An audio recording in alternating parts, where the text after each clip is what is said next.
What is going on, everybody? I am the FD Guru, bringing to you guys a Wednesday NBA edition of my DFS podcast.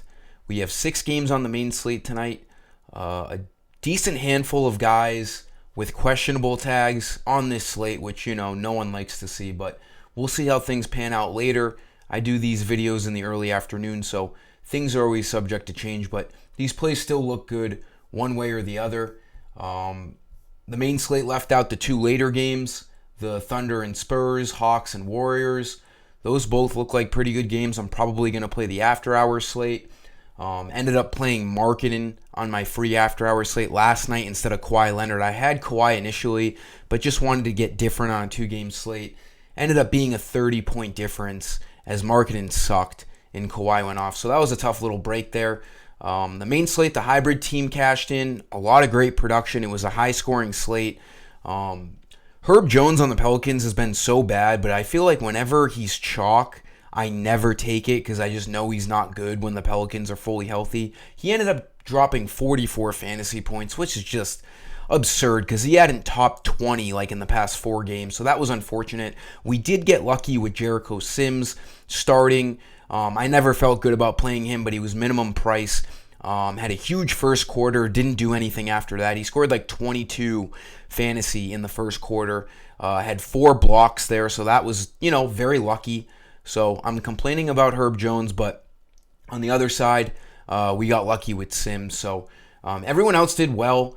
Brunson and Randall, pretty good. They were low owned. Harden had a great game. The Lakers, all that cheap value that was very chalky, all did what they had to do. D'Angelo Russell played well. Cash and GPP missed. Hopefully we can have a better overall showing for all lineups, including DraftKings. And we'll get right into my plays. I have 5 plays. I'm still running my sleeper promo if you use my code FDGuru, all caps. The difference is here, yes, you get a double first deposit, but the way I am different from other people is I pay you the $10 to sign up. Venmo, Cash App, PayPal. I know no one else really does that, so I've got a lot of signups. Appreciate you guys on Sleeper. If you're still interested in that first deposit, message me and I will pay for that first $10 in cash. So for this slate, let's talk about the injury news real quick. Well, I guess not real quick because we have a decent list here. We have Cody Martin on the Hornets, questionable. That's kind of a big piece now that Terry Rozier has been traded and Kyle Lowry will not be ready to play for the Hornets tonight. So they are shorthanded. Nick Richards, who has been out with an ankle the last few games, is probable now. So we don't have to worry about PJ Washington starting. Cade Cunningham was probable last night, got downgraded to questionable. That's never a good thing because he has missed a decent amount of time for the Pistons. For the Timberwolves, another downgrade to questionable is Mike Conley with an illness. He also missed shoot around. That's an indication that he has a higher chance of not playing, especially because he missed last game with an illness. So he's clearly not feeling much better. So there's now a decent chance he misses. That's going to open up value for the Timberwolves in an awesome matchup in Washington. We have Luke Kennard questionable for the Grizzlies. Now, normally that wouldn't matter for the Grizzlies, but they're so banged up. Kennard has been a huge part of this starting 5. That could open up things. We have Santi Aldama now out for the Grizzlies. I'll get into that later. For the Heat, Yami Yakez doubtful again. Now, there's nothing on Terry Rozier. He just got traded to them. I'm going to assume that he can't make his debut tonight because he just got traded yesterday. There's no note on him yet, but I'm going to play that out like Rozier will not be playing for the Heat tonight. We have Jalen Green. So same boat as Connolly. Jalen Green is questionable tonight with an illness, but the difference between him and Connolly is that he attended shoot-around this morning, so he has a much better chance to play tonight than a guy like Mike Connolly does who missed shoot-around. Got Karis LeVert questionable. Sam Merrill has been playing really well off the bench in LeVert's absence.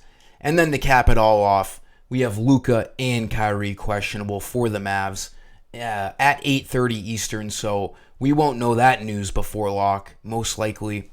We can cross our fingers to maybe get that news before lock, but who knows. So we got a decent, injury report today. We'll get into things though. I like LaMelo Ball a lot against the Pistons. Again, no Kyle Lowry yet. Terry Rozier is out of town, so that just leaves even more usage for LaMelo Ball. He didn't even need more usage, but he's gonna get it. He should be over 10K in this spot in Detroit. He's projected for 51 fantasy points. He needs 49 to hit value. And another great thing is he was kind of limited coming back from his injury, 26-30, 31-31. At Minnesota last game, 35 minutes. That's more like it. Looks like that injury is behind him. All those minute limitations is behind him. Had a day off yesterday, so no back-to-back here. He should be ready to rip for 35-plus minutes tonight. He looks fantastic against the Pistons, who are now probably going to be without Cade Cunningham again tonight. The Hornets are underdogs in this game. If Cade Cunningham is out tonight, I'm not even going to actually suggest who to bet on because both teams stink, but it's a great DFS game for both sides. Miles Bridges looks pretty good. He is 8K now, so not as valuable. Brandon Miller went up in price as well. He's been playing really well. LaMelo Ball here, though, he looks great. In my opinion, he should be 10,400, 10,500 here with Rozier out in this matchup against the Pistons. Shooting guard, let's go to Anthony Edwards. Whenever we see Anthony Edwards under 9K, it's going to be a good thing. Mike Conley, like I said, on the worst side of 50-50 tonight for him to play tonight. Obviously, Ant would be like the true point guard for them. They will start Nickeil Alexander-Walker again. He's projected for 46 fantasy points. It's an unbelievable matchup in Washington. Thank God this game is on the road. They're 10.5-point favorites on the road. If they were at home against the Wizards, they would be like 14-point favorites. So, because they're on the road, a blowout is a little bit less risky. It's still, sort of risky whenever you see a double-digit spread. But if this game stays remotely close and we can get an Ant Edwards fourth quarter, he could put up a 50 real fast. Now, he got overshadowed a little bit because Karl-Anthony Towns last game had an unbelievable shooting game, so he didn't really score much. He didn't need to. He was just passing it to Cat. 11 assists. We can project different things here tonight. He's going to be the number one offensive weapon for him. Karl-Anthony Towns started the game like 7 for 7 from 3, so he obviously just took on all that usage. It's going to be different tonight, though, obviously. I think Edwards is going to be really, really good. I honestly, if you watch my videos with me all year long and you play my lineups, I hardly ever pick Anthony Edwards. I'm excited to get to him tonight. He's projected for 46.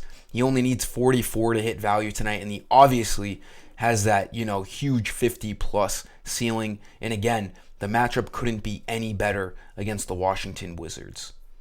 Small forward, stick with the Timberwolves. Again, I'm assuming Connolly's going to be out tonight. Go back to Nickeil Alexander-Walker. He went up in price now. He's 4,900. He's still going to start. He's going to see low usage in the starting lineup, but he's still going to play the minutes. 30 minutes last game. He hit value, 23 fantasy points. That's what he needs tonight at 4,900. And he just looks pretty safe. Again, if Connolly is out. If Connolly ends up being in, which I don't expect him to be, obviously Alexander Walker will no longer be a play. But this game is at 7 o'clock Eastern regardless.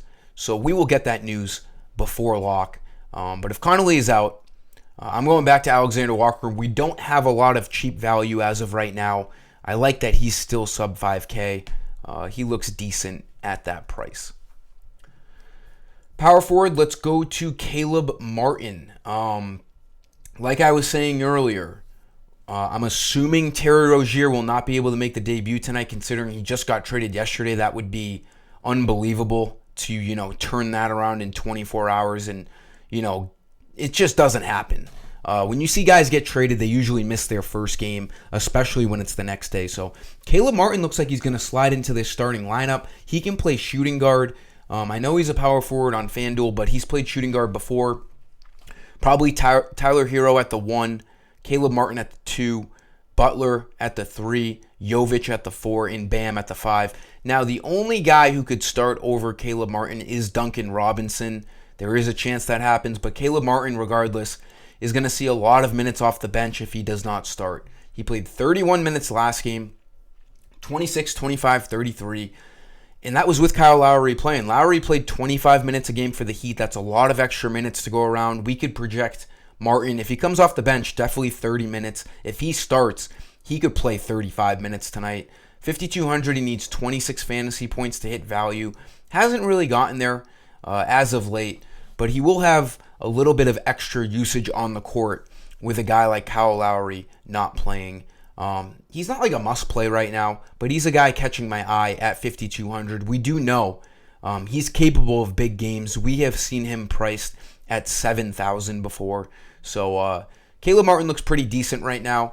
By no means is he my first guy in my lineup. I could easily, go somewhere else, but definitely someone to keep on your radar as of right now.